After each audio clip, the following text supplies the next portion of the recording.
Oi pessoal, o vídeo de hoje vai ser mostrando meu material da catequese. Eu já tô arrumada, então eu vou acender a luz e eu já volto. Pronto gente, acendi a luz. Então vamos lá começar. Eu vou começar mostrando minha mochila. Gente, minha mochila é essa. Tem um pomponzinho aqui.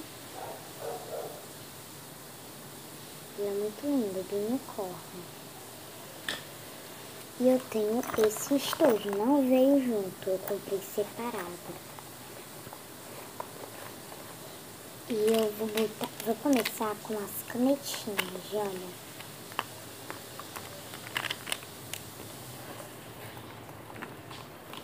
Vou passar canetinhas no meio.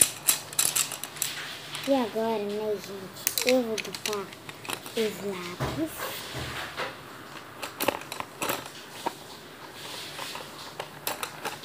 Mas, gente, é tudo quanto certo. Vitória, Oi. cadê a hora? Já vou te mostrar.